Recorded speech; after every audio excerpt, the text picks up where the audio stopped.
ગઈ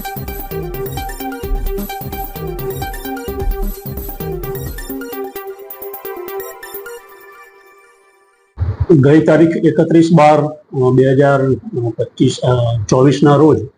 અરવલ્લી જિલ્લાના Dhansura police station ખાતે એક 10.5 વર્ષની ઉંમરની જે બાળકી હતી એના અપહરણનો ગુનો દાખલ કરવામાં આવેલ. આ જે બાળકી હતી એ 5મા ધોરણમાં અભ્યાસ કરતી હતી અને એની જે ઉંમર છે એ જોતા માનનીય પોલીસ અધિક્ષક સાહેબે તાત્કાલિક આ જે અપહરણ થયેલું એ બાળકીને શોધી કાઢવા માટે સૂચના કરેલી.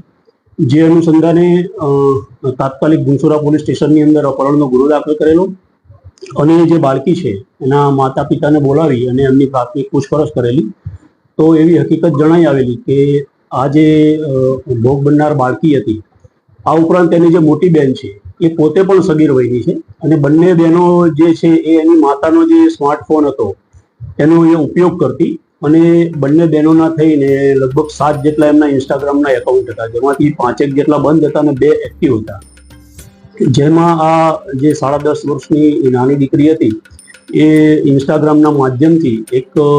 જે એને અપહરણ કરનાર જે છે કાયદાના સંઘર્ષમાં આવેલો બાળક, એ પોતે પણ 16.5 વર્ષનો જ છે, એ બંને ઇન્સ્ટાગ્રામના માધ્યમથી સંપર્કમાં આવેલા અને 31 તારીખે બપોરના સમયે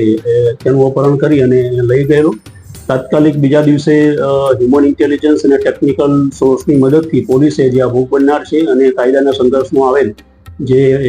કિશોર છે બંનેને શોધી કાઢેલ છે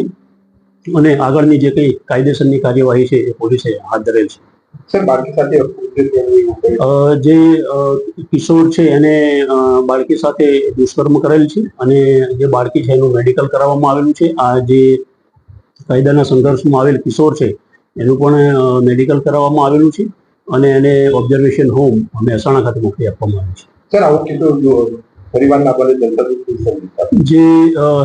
ખાસ કરીને પેરેન્ટ્સ છે, જે માતા પિતા, એમને પોતાના બાળકો સોશિયલ મીડિયાની અંદર તેઓ શું કરે છે અને મોબાઈલનો એ કઈ રીતે ઉપયોગ કરે છે એ બાબતે ખાસ ધ્યાન આપવાની જરૂર છે. આ કિસ્સામાં એવું હતું કે એના જે માતા છે એમને કોઈ સોશિયલ મીડિયા વાપરતા કે એવું કંઈ આવડતું નથી, પણ એમની પાસે સ્માર્ટફોન હતો તો એ ફોન ઘરે રાખતા હતા અને જ્યારે એ ખેતરમાં કામ કરતા હોય ત્યારે આ બંને જે બહેનો છે એ એમના જ મોબાઈલથી ઇન્સ્ટાગ્રામનો જે છે સોશિયલ મીડિયામાં યુઝ કરતા હતા.